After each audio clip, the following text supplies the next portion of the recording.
오늘 아침에 함께 읽으실 하나님의 말씀은 예레미야 애가 3장 19절부터 23절까지입니다. 오늘 오이코스 성경 읽기는 예레미야 애가서 1장부터 5장까지 전체 다이고요. 이 새벽 읽으신 말씀을 3장 19절로 23절까지 해서 우리 보도록 하겠습니다. 한 절씩 교독하시도록 하죠. 내 고초와 재난 곧 쑥과 담즙을 기억하소서.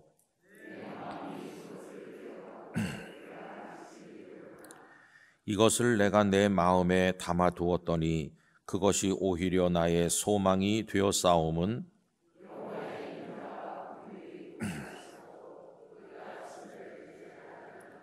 다 같이요. 이것들이 아침마다 새로우니 주의 성실하심이 크시도소이다. 아멘. 오늘 아침에 기도하실 때 우리 청년들 하선 잘 마치고 올 수 있도록 기도해 주시기를 바랍니다. 예년에는 3박 4일을 했는데 올해는 이번 주일까지 4박 5일을 하게 됩니다. 그래서 그 교회를 중심으로 마을 주민들에게 복음을 전도하고 이제 오늘은 그분들을 다 초대해서 마을 잔치를 한다고 합니다. 이제 내일이 주일이기 때문에 그 5개 교회로 전도된 분들을 모시고 와서 함께 예배 드리는 것까지 이제 내일 하고 이제 돌아오게 된다고 하는데 한 370명 정도 이번에 여기저기 흩어져서 수고를 많이 하는 것을 보고 왔습니다. 어제 저녁에는 속초 중앙교회에서 다 같이 모여서 그 교회 성도들도 오시고 함께 예배를 드렸는데 여기서 기도해 주시는 것이 그곳에서 하나님의 역사로 나타나게 될 줄 믿습니다. 또 중동부 고등부가 이제 비전 트립을 유럽 쪽으로 가 있는데 잘 마치고 이제 곧 돌아올 겁니다. 여러분들의 기도가 있기를 바라고요. 올 여름에도 수고하고 땀 흘리는 분들이 잘 마칠 수 있도록 오늘 아침에 기도 많이 해주시기를 바라겠습니다. 오늘 아침에는 우리 성도님들 귀에 익숙한 말씀을 읽었는데 특별히 23절 말씀에 보면 이것들이 아침마다 새로우니 주의 성실하심이 크시도소이다. 그래서 우리가 사랑하고 우리의 입에 붙어있는 익숙한 귀절이죠. 근데 사실 오늘 아침에 읽은 이 말씀은 어려운 얘기입니다. 이 말씀을 근거로 해서 우리가 내일 말고 그 다음 주일 낮예배 시간에 조금 더 이 주제를 생각을 해보려고 하는데 여러분 고난이라고 하는 것들이 우리에게 없을 수는 없죠. 그거를 어떻게 우리가 맞이하고 감당해내야 될 것인가 이런 생각을 이제 하게 됩니다. 1813년에 한 이탈리아 남자가 태어났어요. 이 사람은 그렇게 부유한 가정 출신은 아니었던 것으로 보입니다. 음악을 좋아하긴 했는데 음악을 제때 배울 기회를 잃어서 음악 학교에 갔을 때는 나이가 너무 많다. 이래서 거기서 환영받지 못했습니다. 아마추어 작가에게 조금씩 이렇게 음악을 공부했었는데 그 음악에 대한 어떤 열정을 잃어버릴 수가 이제 없었어요. 그래서 고향에 돌아와서 23살에 아버지 친구의 딸과 이제 결혼을 했고 아이가 둘이 태어났지만 계속 이제 음악의 꿈을 꾸면서 그 밀라노로 진출을 하게 됩니다. 그래서 고생을 많이 했는데 그에게 이제 큰 고난이 다가오는 거예요. 여러분 23살에 결혼해서 아이가 둘 생기고 이제 그의 나이가 한 30 가까이 됐을 때 어떤 일이 있었느냐 하면 아내도 죽고 아이들 둘도 죽고 그런 큰 일을 경험하게 됐습니다. 견디기 어려운 고통을 겪게 됐어요. 근데 1842년이니까 그의 나이가 29, 한 30 그때쯤 됐을 때 그는 큰 성공을 거두게 됩니다. 그가 쓴 오페라가 라스칼라 극장에서 초연되었는데 사람들의 마음에 굉장한 감동을 주었어요. 여러분 그 오페라가 뭐냐 하면은 나부코라고 하는 것입니다. 여러분들이 다 그 사람이 누군지 아시겠죠? 베르디라고 하는 유명한 오페라 작곡가죠. 그 나부코가 거기서 이제 초연이 됐어요. 아내를 잃고 자녀를 다 잃은 슬픔 가운데서 이제 그 곡이 만들어진 겁니다. 근데 그 곡이 사람들의 마음에 어필할 수 있었던 이유 또한 고난 때문이었어요. 그때 이탈리아는 프랑스와 오스트리아에 의해서 굉장히 짓눌리고 있었기 때문에 마치 우리가 일본 사람들에게 고초를 겪듯이 그들의 마음이 아주 어려웠는데 그 나부코의 내용이 고난당하는 백성들의 이야기였기 때문입니다. 여러분이 나부코는 우리가 잘 아는 바벨론의 느부갓네살 왕, 주변 나라들을 다 침략했고 남왕국 유다를 점령했고 유다 백성들을 많이 포로로 끌고 갔던 그 느부갓네살 왕을, 그 느부갓네살을 이탈리아어로 바꿔서 부르면 그게 나부코입니다. 그 속에 담겨 있는 내용은 고난당하는 유다 백성들의 고초, 유다 백성들의 눈물, 포로로 끌려간 사람들의 고통, 그걸 담고 있는 거죠. 그 중에 나오는 여러 노래들 중에 여러분들이 잘 아시는 게 있어요. 지난 주일날 광복주일이기 때문에 2부 예배 시간에 갈보리 찬양대가 불렀던 건데 히브리 노예들의 합창이라고 하는 게 유명하지 않습니까? 그게 바로 그 나부코 속에 나오는 노래죠. 그래서 지금은 그 이탈리아 사람들이 그 히브리 노예들의 합창을 마치 애국가처럼 즐겨 부르고 고난이 있을 때 그들을 뭉치게 만드는 노래라고 합니다. 심지어는 그거를 이탈리아 국가로 만들어야 된다, 그런 사람도 있을 정도라고 합니다.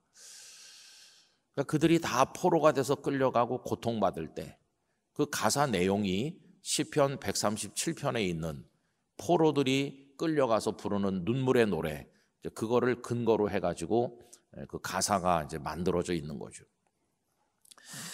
여러분, 그 심정을 잘 드러내고 있는 사람이 누구냐 하면 예레미야 선지자이십니다. 예레미야는 남왕국 유다가 멸망하는 현장에 있었죠. 그는 요시야 왕 때 선지자로 부름을 받아가지고 그렇게 하나님의 말씀을 전했지만 그 이후의 왕들 그 누구도 하나님의 말씀에 귀를 기울이는 사람이 없었습니다.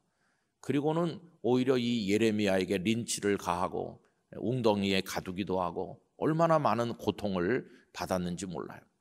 그래서 그 상처가 너무 깊기 때문에 하나님, 나이 더 이상은 여호와 하나님의 이름으로 말씀을 선포하는 일 하지 않도록 하겠습니다.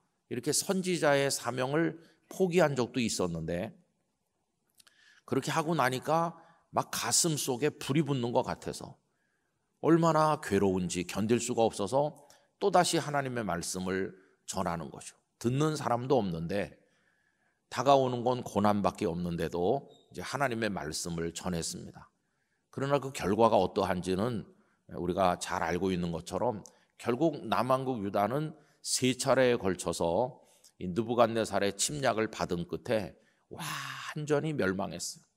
하나님의 성전이 다 불타고 백성들은 다 죽고 포로로 끌려가고, 이 비참한 지경을 현장에서 눈으로 똑똑히 지켜본 예레미야에게 남은 것은 눈물과 탄식뿐입니다. 그래서 성경 66권 중에 유일한 애가, 슬픔의 노래가 들어있는데 그게 예레미야 애가인 것이죠. 예레미야 애가는 눈물의 한복판에서, 고난의 한복판에서 부른 기도라고도 할 수 있고 탄식이라고도 할 수 있는 거죠. 오늘 아침에 이 말씀이 어렵다고 하는 건 뭐냐 하면 이게 회복된 다음에 부르는 노래가 아니기 때문입니다. 여러분, 예를 들면 내가 지금 굉장히 어려운 병으로 고생을 많이 하고 있었는데 정말 기적같이 내 병이 나았어요. 그래서 건강해졌어요. 그 다음에 그 지난 세월에 힘들었던 시간을 떠올리면서 부른 노래가 아니라는 거예요. 다 나은 다음에 부르는 노래가 아니고 이 노래는 병이 점점 깊어지고 있을 때 부르는 노래예요.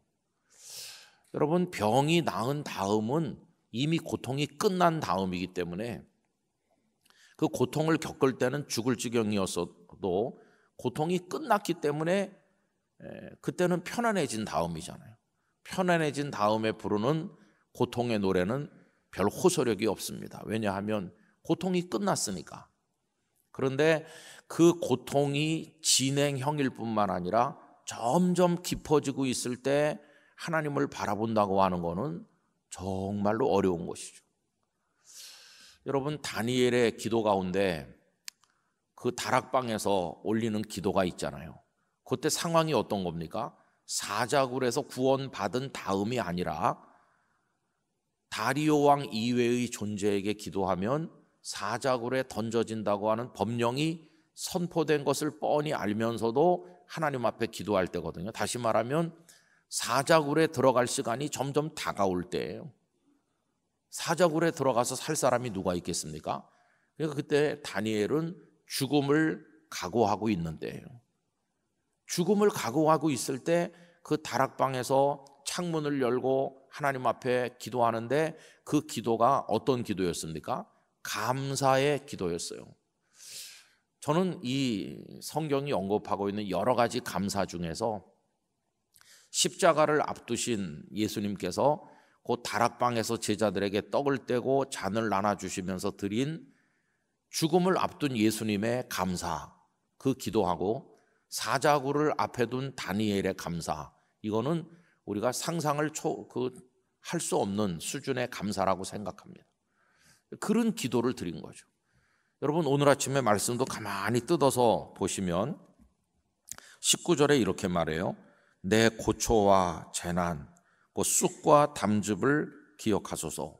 여기 지금 쑥과 담즙이라고 표현한 것은 견디기 힘들 만큼 쓰다, 괴롭다, 그런 뜻이거든요. 근데 20절 내 마음이 그것을 기억하였습니다 할 때 이게 과거가 아니에요. 예전에 그렇게 고통이 있었는데 지금은 다 끝났고 그래서 내가 예전 일을 기억합니다, 그런 뜻이 아니고 현재 진행형인 거죠. 그래서 내가 낙심이 되오나이입니다. 내가 전에 낙심했었는데 그게 아니고 지금 현재 낙심이 된다는 거죠.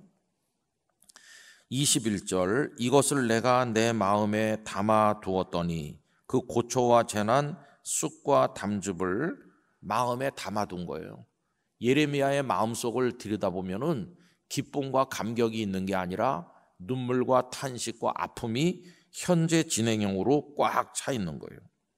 근데 여기 이제 놀라운 우리가 이해해야 될 숙제가 하나 남아 있는데 그게 뭐냐 하면 그의 가슴 속에 고초와 재난, 쑥과 담즙밖에 없는데 21절 끝은 굉장한 반전을 보여주죠.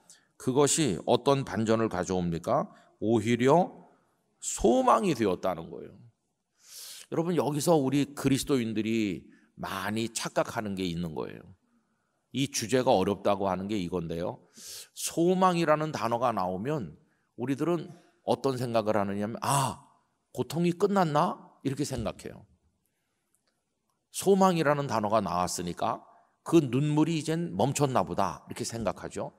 그럼 여러분, 여기 소망이라는 단어를 쓰고 있는 요때 예레미야의 고통이 끝난 건가요? 아닙니다. 끝난 게 아니에요. 예레미야는 예루살렘 성전이 다시 회복되고 백성들이 다 돌아와서 예전처럼 예루살렘에서 하나님 앞에 경배하고 이런 모습을 보지 못했어요. 보지 못한 채로 무너지는 것만 보고, 그리고 애굽으로 원하지 않았지만 끌려가서 살다가 애굽에서 세상을 떠났지 회복을 보지 못했어요. 그런데 여기 소망이라는 단어를 쓰는 거예요. 근데 우리가 소망이라는 단어를 잘 이해하면 무슨 말인지 알 수 있죠. 왜 그러냐면 소망은 이루어진 걸 말합니까? 이루어지기를 바라는 걸 말합니까? 이루어지기를 바라는 걸 말하는 거예요. 그러니까 소망은 시간으로 말하면 오늘에 있는 게 아니라 내일 이렇게 되었으면 하고 오늘 바라는 거죠. 그러니까 소망은 오늘 내 마음속에서 가지는 거지만 그게 이루어지는 건 오늘이 아니고 아직 이루어지지 않은 내일에 있는 거죠. 그러니까 고통이 현재 진행형인데 그 고통을 어떻게 그가 참을 수 있었을까 하면은 오늘은 내가 고통을 받지만 내일은 고통이 끝날 줄 믿습니다 하는 소망이 오늘 있기 때문이에요. 소망을 가지는 건 언제입니까? 지금이에요. 지금. 소망을 지금 가지는데 소망한 대로 이루어지는 건 언제입니까? 그건 내일 이루어질 거예요. 아직은 이루어지지 않았어요. 그럼 이 시간에 차이가 있잖아요. 소망하는 건 오늘 나고 아직 이루어지진 않았으니까 현재로부터 그게 이루어질 때까지 그 시간이 하룻밤밖에 안 된다면 참을만 한데 요 기다리는 시간이 수십 년 된다고 그러면 참 견디기 어려운 거죠. 근데 요 시간에 하나님을 진짜 믿는 사람인가 아닌가 하는 그 믿음이 거기 달려 있는 것이. 여러분, 이미 하나님의 기적을 경험한 사람이 예전에 하나님께서 나에게 이런 기적을 주셨어요 라고 간증하는 건 그건 쉬운 거예요. 근데 지금 고난을 겪는 사람이, 눈물이 줄줄 흐르는 사람이 그래도 내겐 소망이 있습니다 하면서 감사하는 건 그건 정말 어려운 거예요. 결국 그는 내일 이루실 하나님의 손길을 오늘 바라보면서 그 믿음으로 그 시간을 견디면서 하나님 앞에 찬양도 하고 감사도 하는 건데, 그 시간, 그게 우리를 하나님의 사람으로 만들어 준다는 것이. 여러분, 제가 종종 그 루마니아의 차우세스크 정권 아래서 근 14년을 감옥에 갇혀 계셨던 20세기에 살아있는 순교자라고 하는 리차드 범브란트 목사님 얘기를 자주 말씀드리는데, 이분이 14년을 거기 있었잖아요. 근데 그 전에도 그분은 말씀을 잘 전하시던 목사님이었잖아요. 그러면 그 감옥에 들어가기 전에 그 목사님과 14년이 지난 이후에 그 목사님이 같은 사람일까요? 이름은 리차드 범브란트고 같은 사람이지만 그 영혼의 상태는 전혀 딴 사람으로 변한 거예요. 감옥에 들어가기 전에도 물론 훌륭했지만 감옥에서 나와서 서방 세계로 강제 추방당하는 형식으로 미국 땅에 건너온 그 이후에 리차드 범브란트 목사님의 영혼의 깊이는, 하나님을 향한 믿음의 깊이는 완전히 딴 사람처럼 달라진 거예요. 그럼 여러분, 무엇이 그분을 그토록 성숙한 하나님의 사람이 되게 만들었을까요? 거기서 석방돼서 나오는 그 순간이었을까요? 그 순간의 기쁨이 그를 그렇게 훌륭한 믿음의 사람으로 만들었을까? 아닙니다.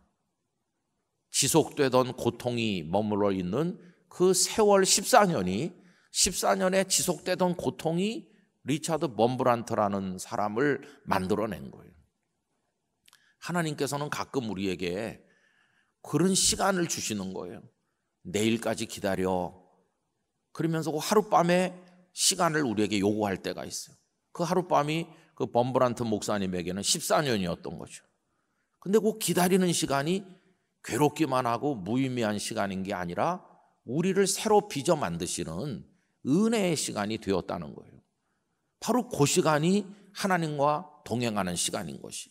뭘로 동행하나? 소망 중에 하나님을 바라보는 거죠. 소망 중에. 그래서 여러분, 거기 22절에 보면 그 기다리는 시간 동안에 예레미야는 뭘 깨달았습니까? 여호와의 인자와 긍휼이 무궁하시다. 사람들이 웃을 거예요. 아니, 내가 바라는 일이 하나도 이루어지지도 않았는데 무슨 여호와의 인자와 긍휼이 무궁하시냐? 내 믿음은 다 쓸데없는 무의미한 거다, 이렇게 비난하겠지만, 예레미야는 그 속에서 아직 이루어지지 않았음에도 불구하고 하나님의 인자와 긍휼하심을 맛을 보고 있는 거죠. 여러분, 뭔가가 이루어졌기 때문에 하나님의 인자와 긍휼을 아는 게 아니라 이루어지기 전에도 인자와 긍휼을 알게 되는 거예요. 이게 진짜 성도에게 주어지는 축복이라는 걸 알 수 있어요. 제 아버지께서는 6.25 때 가족 한 명도 못 데리고 남쪽에 내려오셨다고 그러지 않았습니까? 그 결국은 가족을 만나지 못한 채로 세상을 떠나셨잖아요. 얼마나 가족을 보고 싶어 하셨는지. 나중에 아버님 돌아가신 다음에 그 여러 가지 정리하다 보니까 우리 가족들에게 말도 안 하시고 이산가족 신청하셨던 서류가, 그러니까 저 북한에 가고 싶어서, 그 노인들 왜 추석 그럴 때 이산가족 북한에 가고 그랬잖아요. 그거 가시겠노라고 신청했던 서류를 찾게 됐어요. 이걸 혼자서 하시면서 얼마나 가족이 보고 싶었겠나. 하루에도 여러 번 그 가족들을 만나고 싶은 고통 가운데 기도하는 걸 들었는데 이루어지지 않았어요. 마치 예레미야가 예루살렘의 회복을 보지 못한 것처럼 저희 아버님도 보질 못하셨어요. 그러면 실패한 것인가? 예레미야는 결국 헛된 소망을 가진 것인가? 아니죠. 이루어지지 않았지만은 저희 아버님은 마지막까지 하나님을 찬송했어요. 아니, 이루어지지도 않는데 뭘 하나님을 찬송하나? 여기 인자와 긍휼이 무궁하시다고 노래했던 예레미야의 그 심정을 우리가 깨닫는다면 그걸 알 수 있는 것이. 그래서 23절, 이것들이 아침마다 새롭다는 거예요. 주의 성실하심이 크도다. 이거는 뭔가가 이루어져서가 아니라 하나님을 소망하면서 하나님이 하실 일을 오늘도 기다리면서 오늘의 고통과 이 괴로움을 견딜 수 있고 바라볼 수 있게 해주시는, 그게 감사하다는 거예요. 그래서 아침마다 새롭다. 근데 여러분, 여기 아침이라고 번역된 보케르라고 하는 단어는 우리가 생각하는 것처럼 지금 이 시간 이렇게 아침 이것만 뜻하는 게 아닙니다. 성경에 200번 이상 이 단어가 사용됐는데 용례를 보면 24시간 전체를 가리키는 거예요. 사실은 이렇게 동틀 때 아침을 뜻할 때도 있지만은 다른 곳에서는 밤 2시에서 4시까지 어둠이 가장 깊은 시간을 보케르라고 한 데도 여러 군데가 있어요. 그러니까 이 보케르는 고통이 끝나고 동력의 태양이 쫙 올라오는 싱그러운 그 시간만을 말하는 게 아니라 고통이 깊어져 가지고 견딜 수 없는 캄캄한 칠흑 같은 시간도 영적으로는 보케르가 된다는 걸 알 수 있어요. 그래서 결국 보케르는 모든 상황이 종료되고 내가 원하는 게 이루어지는 그때가 아니라 하나님을 만날 수 있는 모든 시간을 말하는 거예요. 하나님만 만날 수 있다면 사자굴에서 맞이하는 시간도 보케르인 것이고, 요나가 물고기 뱃속에서 하나님을 만난 그 시간도 보케르인 것이고, 여러분 어떤 고난의 현장에 있든지 어떤 시간 속에 있든지 그 속에서 하나님을 만나신다면 거기가 아침이 되는 것이, 그 고난 속에서 영혼의 태양이 떠오르는 걸 보는 것이, 그런 노래를 그가 드리는 걸 볼 수 있습니다. 자, 그럼 이런 말씀을 좀 나눈 다음에 성경을 좀 더 볼 필요가 있죠. 여러분 어디를 보시느냐 하면은 오늘 본문에서 조금 몇 절 내려오셔서 25절 말씀, 26절 두 절을 다 같이 읽으실까요? 기다리는 자들에게나 구하는 영혼들에게 여호와는 선하시도다. 사람이 여호와의 구원을 바라고 잠잠히 기다림이 좋도다. 할렐루야. 거기 잠잠히 기다림이 좋도다에다 표시하시면 좋겠는데요. 이게 뭡니까? 소망을 붙드는 거예요. 잠잠히 기다리는 거 언제 하는 거죠? 지금, 오늘 하는 거예요. 아직은 이루어지지 않았지만 잠잠히 기다리는 게 좋다. 그러면 왜 잠잠히 기다릴 수 있느냐? 31절부터 33절까지 읽겠습니다. 이는 주께서 영원하도록 버리지 아니하실 것임이며 그가 비록 근심하게 하시나 그의 풍부한 인자하심에 따라 긍휼히 여기실 것임이라. 주께서 인생으로 고생하게 하시며 근심하게 하심은 본심이 아니시로다. 이게 믿음이죠. 내가 지금은 어렵지만 하나님을 소망합니다. 하나님을 잠잠히 바라보면서 기다립니다. 이렇게 하는 거죠. 그러면서 40절로 내려옵시다. 이제 우리가 해야 될 일이 뭔가 41절까지 다 같이 읽겠습니다. 우리가 스스로 우리의 행위들을 조사하고 여호와께로 돌아가자. 우리의 마음과 손을 아울러 하늘에 계신 하나님께 들자. 할렐루야. 여러분 41절대로 하시기를 바랍니다. 마음과 손을 아울러 하늘에 계신 하나님께 들어 올리시기를 바랍니다. 낙심하지 마시기를 바랍니다. 소망으로 오늘을 이기시길 바랍니다. 언제까지 그렇게 할까요? 언제까지? 50절을 다 같이 읽으실까요? 여호와께서 하늘에서 살피시고 돌아보실 때까지니라. 아멘. 그때까지 그렇게 합시다. 그래서 57절 58절만 더 읽겠는데요. 다 같이요. 내가 주께 아뢰날에 주께서 내게 가까이 하여 이르시되 두려워하지 말라 하셨나이다. 주여 주께서 내 심령의 원통함을 풀어주셨고 내 생명을 속량하셨나이다. 아멘. 그래서 애가는 이게 상황이 다 좋아지고 모든 문제가 해결된 다음에 그걸 기억하면서 부른 노래가 아니라 지금 통곡하면서 지금 괴로워하면서 쓴 담즙이 가슴속에 가득한 상태로 거기서 하나님을 송축하고 거기서 하나님을 바라보는 그런 눈물의 기도가 애가라는 걸 알 수 있어요.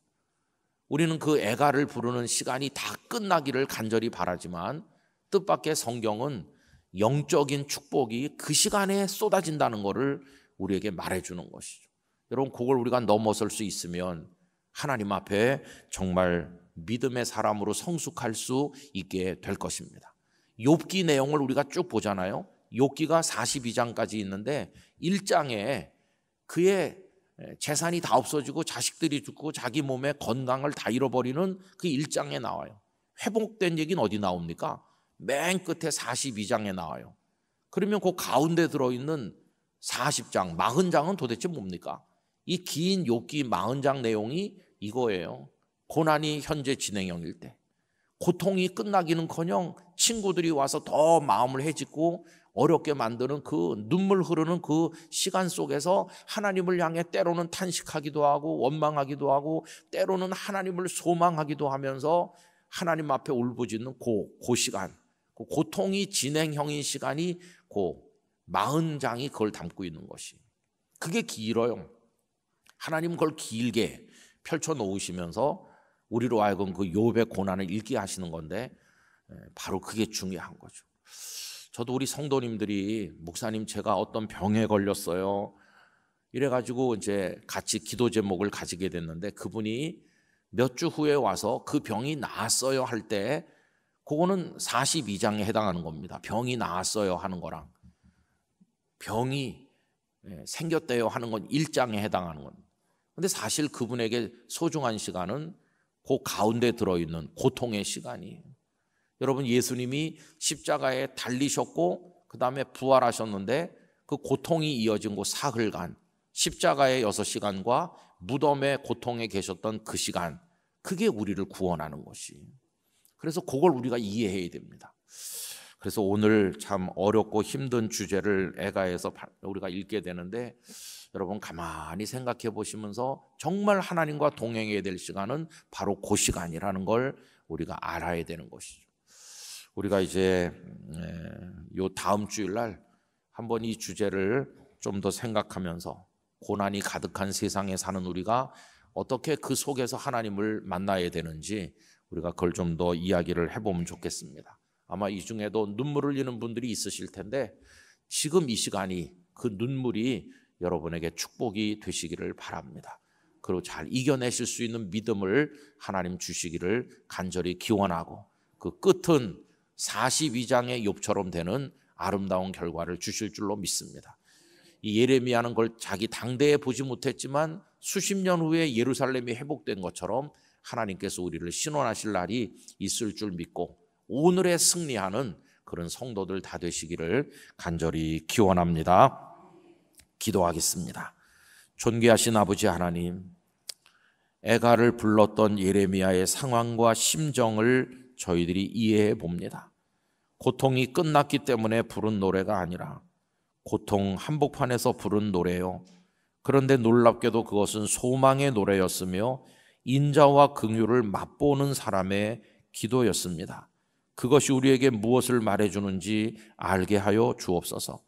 하나님께서는 고난 중에는 우리와 함께하지 않으시고 고난이 끝난 후에만 함께하시는 분이 아니시고 고난이 깊을수록 더 우리와 가까이 계신 분임을 깨닫게 하여 주시옵소서.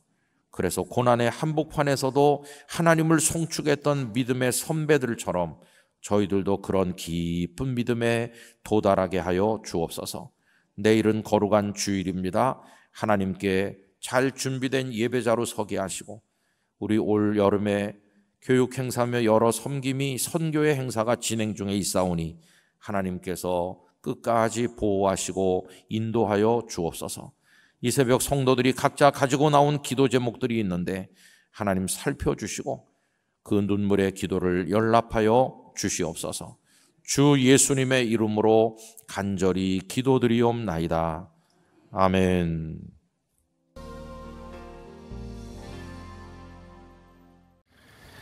우리 모두 주님과 함께 영원히 살게 될 줄 믿습니다. 아직까지는 날씨가 좀 뜨겁지만 가만히 보니까요, 요 남산 자락에 은행잎들이 약간 색깔이 변하는 게 보이더라고요. 이제 조만간 가을이 오겠구나 하는 생각이 들었습니다. 어느덧 8월의 마지막 주일이 되기까지 하나님께서 우리들을 눈동자와 같이 보호해 주시고 인도해 주신 것을 감사하면서 오늘 하나님 앞에 영광의 예배가 올려지기를 원합니다. 우리 성도님들, 또 우리 교회를 방문하신 분들, 또 연약한 중에 영상으로 참여하는 모든 이들에게 하나님의 은혜가 함께 하시기를 간절히 기원합니다. 주보 사이에 제자 양육 훈련 과정 신청서를 이렇게 넣어드렸고요.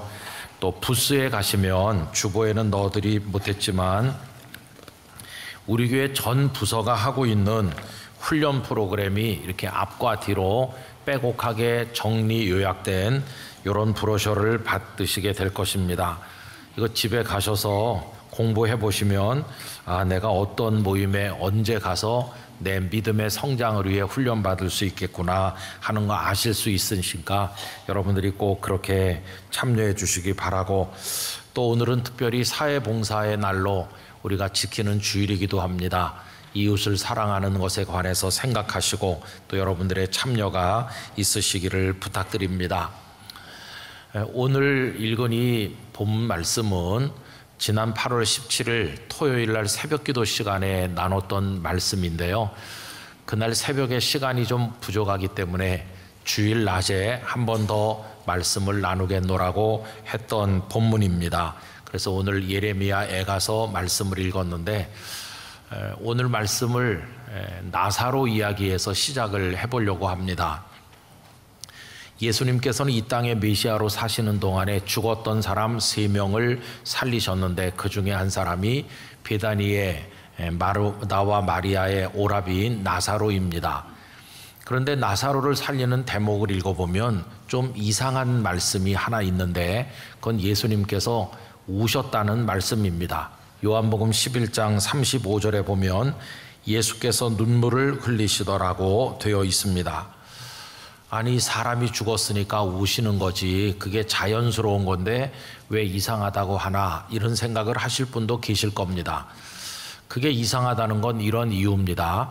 오라비가 죽었는데 마르다와 마리아가 할 수 있는 게 뭐 있나요? 아무것도 없죠. 그러니까 인간들은 사랑하는 이를 떠나보내면서 무능함과 연약함 속에서 울 수밖에 없는 것이죠.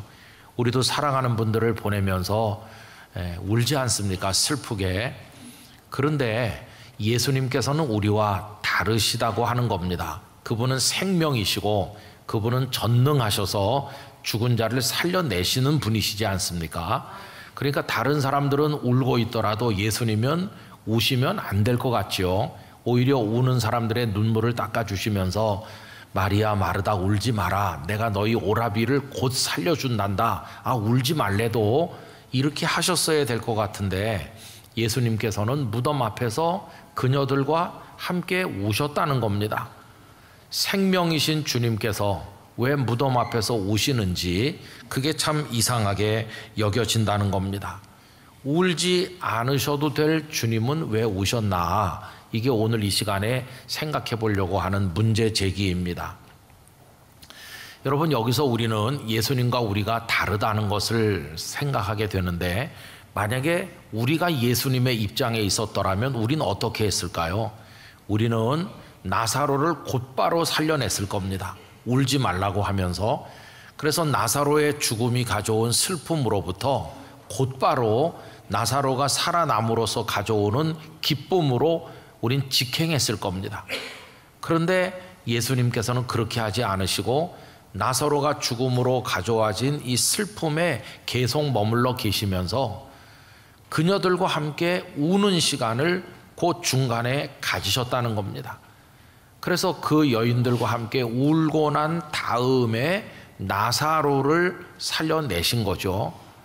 아니, 그렇게 하시면 이 오라비가 죽은 슬픔이 더 오랫동안 연장되는 게 아닌가. 곧바로 살려내시면 슬픔이 사라질 텐데 왜 슬픔과 고통이 이어져 나가도록 예수님은 그들과 같이 우셨을까 하는 생각을 가지게 되는 것입니다.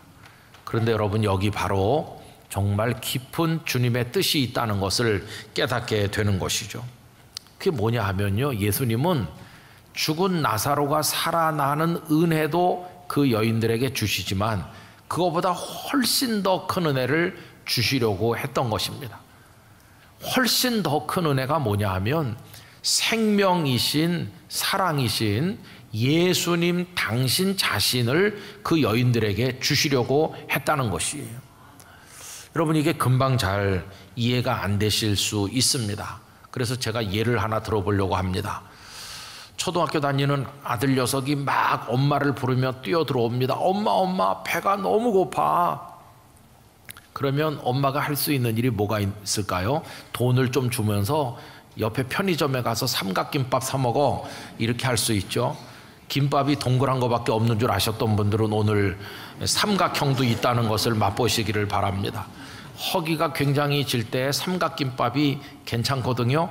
엄마가 그렇게 할 수도 있잖아요.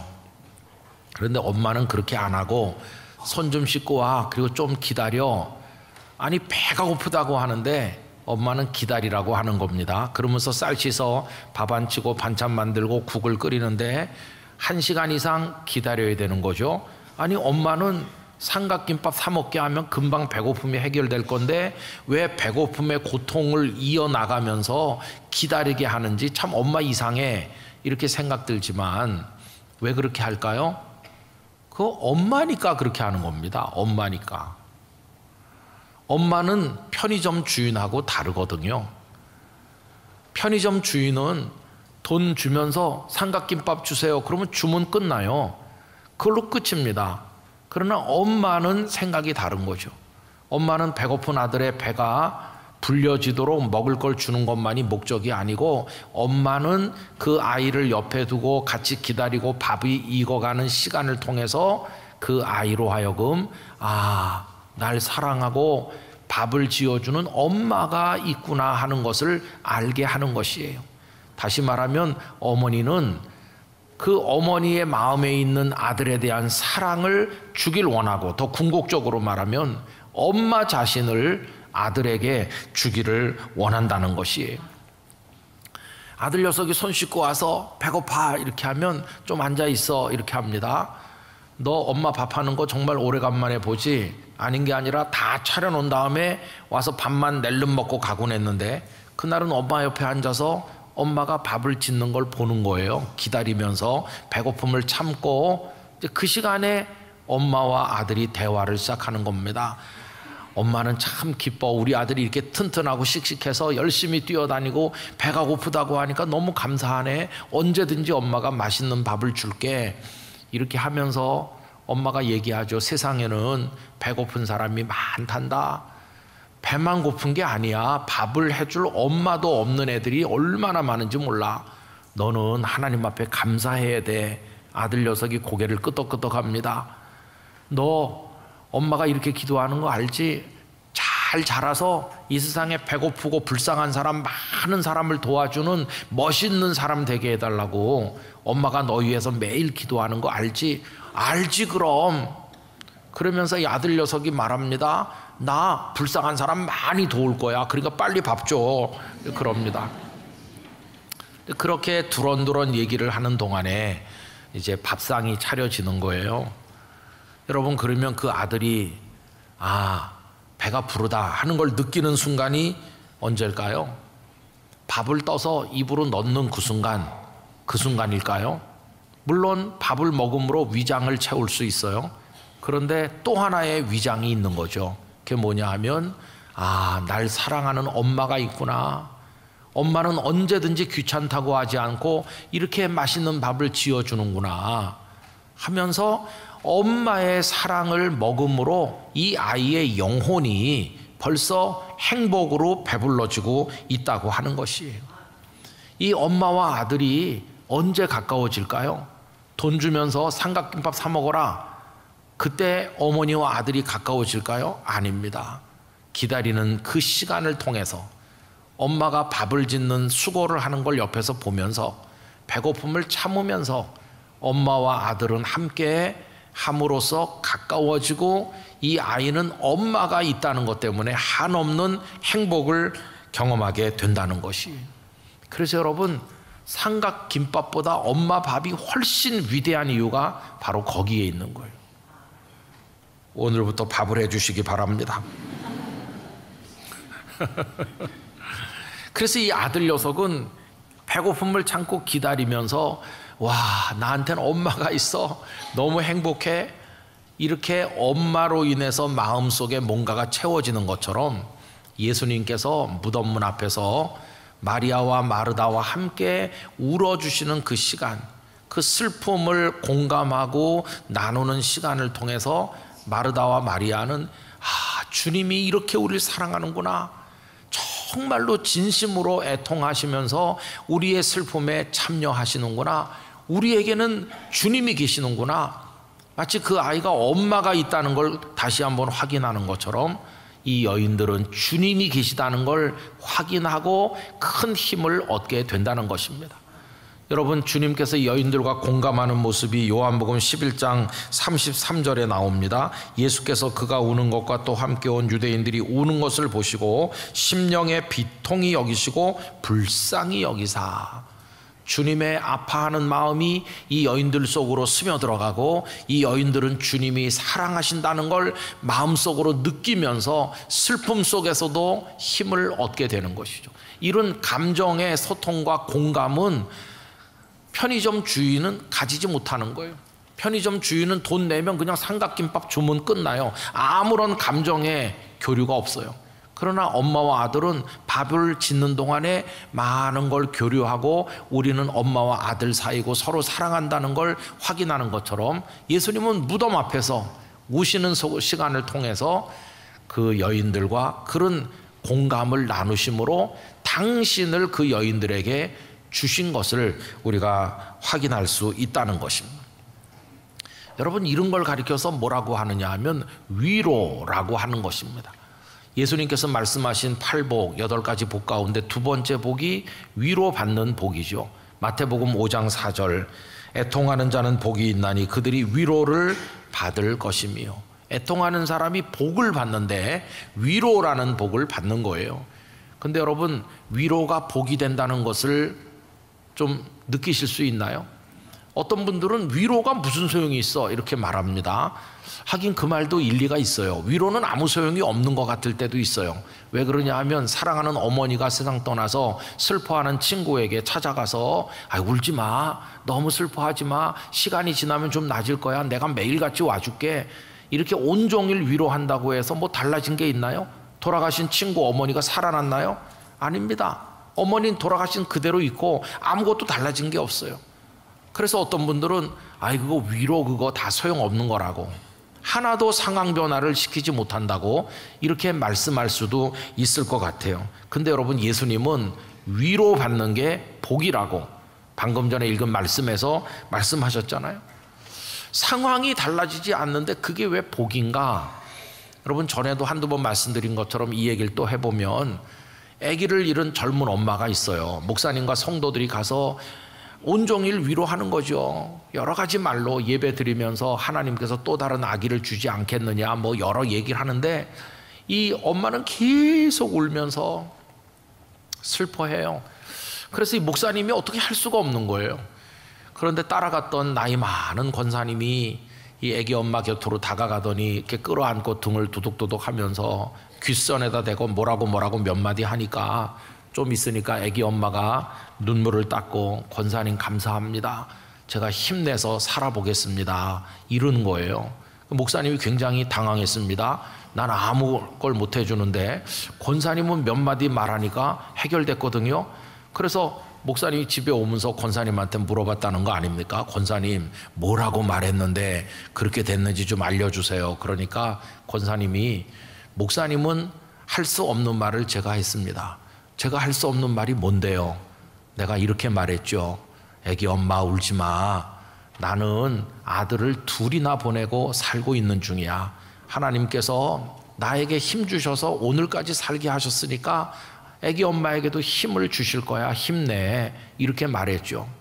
그러니 목사님네 애들은 잘 자라고 있으니까 내가 하는 말을 목사님은 아무리 해도 못하는 거죠. 여러분, 이 권사님이 그렇게 말씀했다고 해서 위로한 건데 권사님은 그럼 뭐가 달라졌나요? 그 아기가 살아났습니까? 아닙니다. 그냥 아기는 그냥 이뤄진 그대로예요. 그래도 이 엄마의 마음속에 살아갈 힘이 생긴 거예요. 한번 살아봐야 되겠다. 이대로 주저앉지 말아야 되겠다는 용기가 생겼는데 그게 뭘까요? 그게 위로 받은 것이에요. 그래서 여러분, 위로라고 하는 게 아무 소용이 없는 게 아니라 내 곁에서 함께 울어주시는 그 시간에 그분이 내 마음으로 들어오시는 거고, 나는 그분의 그 나와 감정적으로 공유하시는 걸 통해서 그분을 소중하게 여기는 마음이 생기면서 아, 내게는 주님이 계시구나, 이걸 깨닫는 거예요. 나사로가 살아나기 전에 주님은 당신이 그녀들 곁에 계시다는 걸 확인시켜 주시는 거예요. 주님을 주시는 거예요. 이게 얼마나 중요한지 우리가 알아야 되는 것이죠. 여러분, 하나님은 위로하시는 하나님이십니다. 고린도후서 1장 3절에 보면 찬송하리로다 그는 우리 주 예수 그리스도의 하나님이시요 자비의 아버지시요 모든 위로의 하나님이시며, 하나님은 모든 위로의 하나님이세요.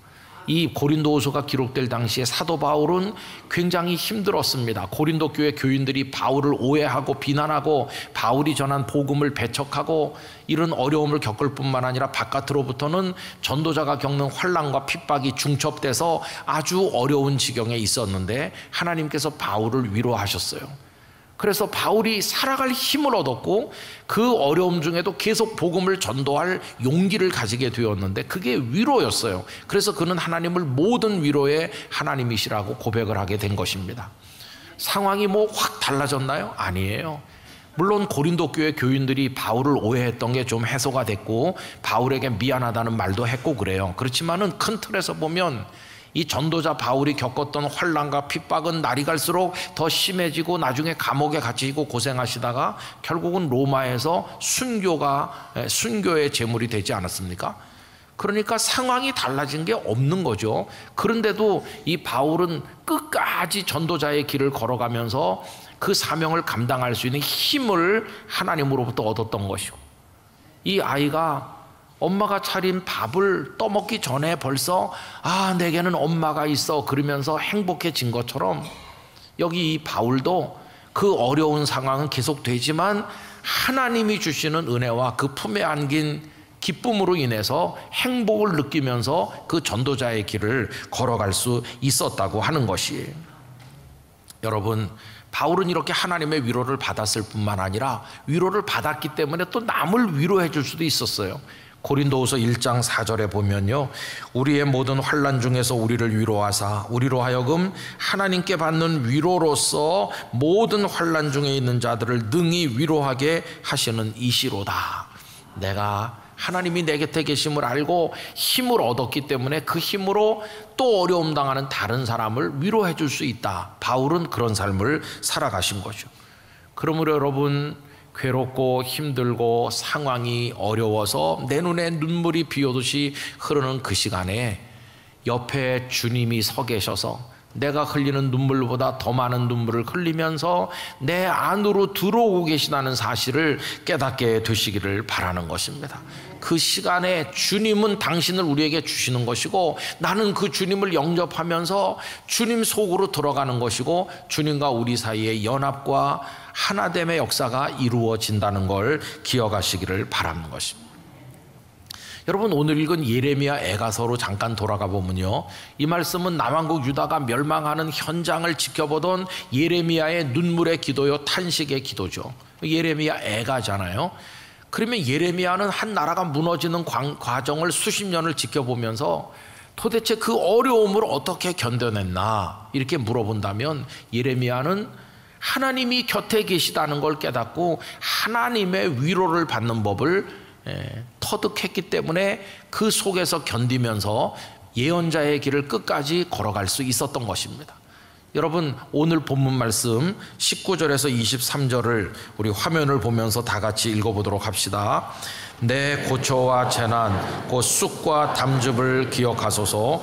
내 마음이 그것을 기억하고 내가 낙심이 되오나 이것을 내가 내 마음에 담아두었더니 그것이 오히려 나의 소망이 되었사옴은 여호와의 인자와 긍휼이 무궁하심으로 우리가 진멸되지 아니함이니이다. 이것들이 아침마다 새로우니 주의 성실하심이 크시도 소이다. 아멘. 그 고초와 재난이 얼마나 쓴지 쑥과 담즙 같다고 얘기했어요. 그래서 견디기가 너무 어려워요. 그런데 예레미야는 이 쑥과 담즙 같은 고난과 그 재난 어려움을 가슴속에 담아두었다. 슬프다. 나라가 무너지다니. 괴롭다. 이렇게 가슴속에 묻고 있었는데 계속 그것만 있는 게 아니었어요. 이렇게 묻고 있었더니 이 죽은 땅과 같은 그 슬픔의 땅에서 놀랍게도 새싹이 돋아나왔는데 그게 소망이라는 싹이 돋아나온 거예요. 여러분, 21절을 제가 다시 읽어보면요, 이것을 내가 내 마음에 담아두었더니, 그 괴로움을 마음 깊이 담아두고 울고 있었는데 그게 오히려 나의 소망이 되었다고. 소망이라는 싹이 돋아나오는 거예요. 소망이 뭡니까? 아무런 상황의 변화는 없지만 살 수 있어, 견딜 수 있어, 내일을 바라보며 한번 해볼 거야, 이런 용기가 생긴 거, 그게 소망이 아니겠어요? 근데 어떻게 그런 소망이 그 속에 생겼습니까? 그 쑥과 담즙 같은 걸 가슴에 품고 있으면서도 하나님을 향한 기대를 버리지 않았더니 그 소망이 생긴 거예요. 여호와의 인자와 긍휼이 무궁하시다. 이 은혜가 아침마다 새롭다고 얘기했어요. 매일 아침 하나님을 생각하고 곁에 계신 하나님을 떠올리고 하나님이 나와 함께 계시다면 나라가 망하는 와중에서도 나는 감당해낼 수 있을 줄 믿습니다. 그러면서 그 사명의 길을 걸어가게 되었다는 것입니다. 그래서 예레미야는 가장 큰 고통 가운데 있었지만 끝까지 버티면서 예언자의 사명을 완수할 수 있었던 것입니다. 마르다와 마리아, 오라비를 살려주실지 않을지 아무것도 몰라요. 예수님이 살려주겠다고 약속한 것도 아니죠. 그냥 무덤이 어디냐 가보자 이래가지고 무덤 앞에 온 거죠. 근데 보니까 예수님이 울고 계시거든요.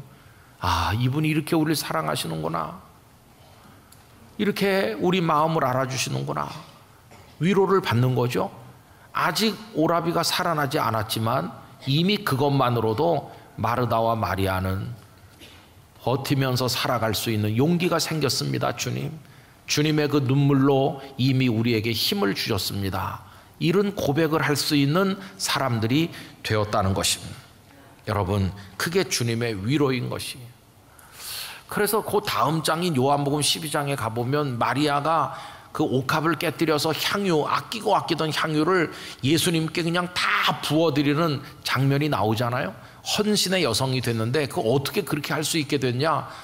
오빠를 살려주셨으니까 이렇게 말할 수 있지만 저는 그렇게 말하는 것보다, 물론 오빠를 살려주셔서 그랬겠지만은 더 근본적으로 말하면 오빠가 살아나기 전에 이미 주님의 사랑을 알았기 때문이에요. 설령 나사로가 살아나지 않았다 할지라도 마리아는 향유를 주님께 드리는 여인이 되었으리라고 생각을 하는 것입니다. 이게 하나님의 사람으로 성숙해가는 모습인 것을 알 수 있잖아요. 여러분, 성도가 언제 그리스도의 사람으로 성숙해지는 걸까요? 엄마가 차려놓은 밥을 떠 먹을 때일까요? 오라비가 살아서 무덤문 밖으로 나오는 그때일까요? 아닙니다. 저는 그런 일이 일어나기 그 전에 배고픔을 참고 엄마 옆에서 기다리면서 엄마와 도란도란 얘기를 나누는 그 시간에 이 아이는 엄마로 인한 행복을 벌써 얻는 것이고, 무덤문이 열리기 전에 이미 마르다와 마리아는 우리에게는 주님이 계시구나 하는 큰 위로와 기쁨과 용기가 생기는 것입니다. 성도는 고난 중에서 이미 성숙한다 하는 걸 알 수 있어요. 여러분 욥기를 보시면 1장부터 42장까지 있는데 그 중에서 3장부터 41장까지가 욥의 독백과 친구들과의 대화며 긴 고통의 이야기거든요. 근데 그 긴 고통의 이야기가 나누어지는 그 시간을 통해서 욥은 하나님이 누구신지를 알게 되고 자신이 어떤 존재며 하나님이 얼마나 자기를 사랑하시는지를 거기서 깨닫는 거예요. 이미 그 깊은 고통 속에서 욥은 성숙해가고 있음을 우리가 욥기를 읽으면서 깨닫는 거 아닙니까? 성도는 바로 그 시간에 성숙하는 겁니다. 루마니아에 살아있는 순교자라고 말했던 그 리차드 범브란트 목사님 얘기를 제가 자주 하는데요. 이분은 14년 동안을 감옥에 갇혀 계셨고 3년은 빛 한 줄기 들어오지 않는 지하 감방에 계셨죠. 처음에는 나치에 의해서 갇혀 계시다 나중엔 공산당들에 의해서 갇혀 계셨던 분이신데 그분이 감옥에 있던 시간을 회상하면서 이런 글을 남긴 게 있습니다. 나는 햇빛은 물론 나무나 풀도 볼 수 없는 지하 20피트의 독방에서 책 한 권 없이 지내야만 했다. 그런 절망의 상황에 서면 사람은 누구나 선택해야 한다.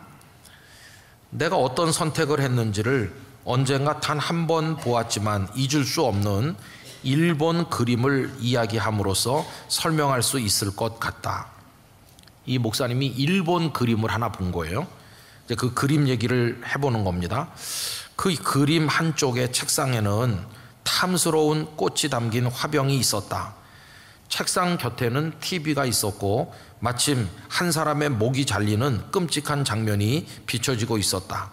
그런데 그 그림 속에 있는 그 방의 가족들과 몇몇 방문객들은 모두 끔찍한 TV 화면만 바라보고 있을 뿐 한 사람도 책상 위에 아름다운 꽃을 보는 사람은 없었다. 그러니까 그 방 안에서 꽃을 볼 건지 끔찍한 TV 화면을 볼 건지를 선택하잖아요. 그것처럼 감방에서도 그렇다. 거기에는 차디찬 벽과 쇠창살, 손발을 묶은 사슬과 소름 끼치는 고문 도구들이 있다. 무엇을 바라볼 것인지 선택해야 한다. 난 선택했다. 그 끔찍한 것들을 바라보지 않기로 선택했다. 그 대신 나는 거기서 하나님을 바라보았고 하나님의 세계, 천상의 세계를 바라보았으며 내게 베푸신 사랑을 다시 떠올렸다. 그리스도께서 후자를 볼 수 있게 은혜를 주셨다. 이를 통해 나와 동료들은 감방에 있었지만 신앙과 평화와 기쁨을 지킬 수 있었다. 고문도 우리를 무너뜨리지 못했다.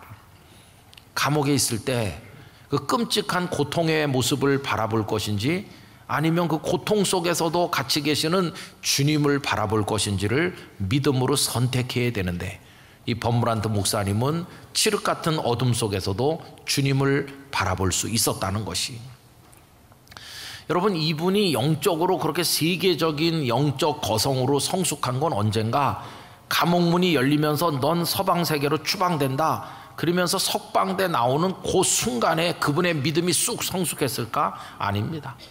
독방에도 갇히고 말할 수 없는 고초를 겪던 14년의 세월 내내 그분은 곁에 계신 주님을 깨달으면서 성숙해 갔던 것입니다. 14년 동안 주님은 그 목사님 곁에 있었고 목사님을 위해 울었고 목사님의 영혼 속으로 들어가시면서 나 여기 있다 이렇게 말씀하셨고 목사님은 그걸 깨닫고 주님을 영접했고, 그래서 석방되는 그 순간에 성숙한 게 아니라 14년 동안 계속 은혜를 부어주시면서 계속 그분의 영혼은 성숙해 갔다는 것을 알 수 있고, 그래서 나중엔 어느 정도 성숙했냐 하면 영원히 감옥의 문이 열리지 않아도 나는 당신을 배신하지 않고 당신과 함께 여기 머물러도 얼마든지 행복합니다 라고 말할 만큼 성숙한 것이었어요. 여러분, 우리 그리스도인들이 언제 성숙하나? 너무 빨리 문제가 해결되도록 졸라대는 것은 엄마 삼각김밥 사 먹게 돈 줘 그렇게 말하는 것과 별로 다를 바가 없는 것이잖아요. 하나님의 사랑의 밥상이 차려지는 그 시간까지 기다릴 수 있는 사람 되기를 원합니다. 하나님과 대화할 수 있는 사람 되길 원합니다. 하나님의 사랑을 깨닫게 되길 원합니다. 하나님이 우리 안에 들어오시는 것을 느낄 수 있길 원합니다. 하나님과 연합되기를 간절히 원합니다. 그러려면 하나님을 바라보고 또 바라보고 구해야 되는 것이죠. 오늘 본문 24절에서 26절을 다 같이 읽어보도록 하겠습니다. 내 심령에 이르기를 여호와는 나의 기업이시니 그러므로 내가 그를 바라리라 하도다. 기다리는 자들에게나 구하는 영혼들에게 여호와는 선하시도다. 사람이 여호와의 구원을 바라고 잠잠히 기다림이 좋도다. 아멘. 하나님을 바라시고 기다리시고 구하시기를 바라는 것입니다. 아직 밥이 채 익지 않아서 기다려야 되지만, 무덤 문이 열려서 오라비가 나온 건 아니지만, 아직 감방문이 열려서 석방된다는 말을 들은 건 아니지만, 그 고통의 시간에도 내 주님 내 옆에서 나와 같이 울고 계시고 그분 당신을 나에게 주시는구나. 여러분, 이거 깨닫는 게 왜 중요한가 하면요, 언젠가 인생의 마지막에 가면은 주님밖에 남는 분이 없거든요. 다시 건강하게 되는 것도 아니고 다시 돈을 벌어서 사업을 할 것도 아니고, 생명이 마지막에 도달하면 결국 주님을 모신 사람이 승리하는 것이거든요. 주님은 그 당신 자신을 우리에게 주시려고 하는 것이. 저는 우리 영락의 성도들과 오늘 함께하는 모든 분들이 그 은혜를 얻으시길 바랍니다. 지금 무덤문 앞에 서 있는 시간일 수도 있어요. 지금 주님과 함께 우는 시간일 수도 있어요. 그러나 거기서 새 힘을 얻으시기를 바랍니다. 주님이 내 고통 아시겠어? 그럼요. 주님은 모든 고통을 모르시는 게 없고 공감하지 못하는 게 없으신 게, 고통 중에 고통이 십자가에 달려서 그 몸이 찢기는 고통을 겪으셨고, 생명의 주인께서 그 무덤에 죽은 모습으로 누워있기를 다 해보셨기 때문에 우리의 모든 고통을 이해하시고 공감하시는 주님인 것이에요. 그 주님이 나의 주님이시다. 여러분, 이렇게 하면서 주님을 바라보실 수 있기를 간절히 바랍니다. 그렇게 주님 바라보면서 살다 보면 어느 날 철커덩 하면서 감옥문이 열리기도 하고 무덤문이 열리기도 하고 놀라운 역사가 우리에게 다가오게 될 때 하나님을 더 높이 찬송하게 될 것입니다. 세상 끝까지 그 주님으로 인해 살아갈 수 있게 되기를 간절히 기원합니다. 기도하겠습니다. 존귀하신 아버지 하나님, 아직 무덤문이 열리지 않았을 때, 아직 밥이 다 완성되지 않았을 때일지라도, 기다리는 시간일지라도, 고통이 이어지는 시간일지라도 우리 주님으로 인하여 살 힘을 얻고 일어설 힘을 얻고 감사를 고백할 수 있는 하나님의 사람 되게 하여 주옵소서. 예수님의 이름으로 기도하옵나이다. 아멘.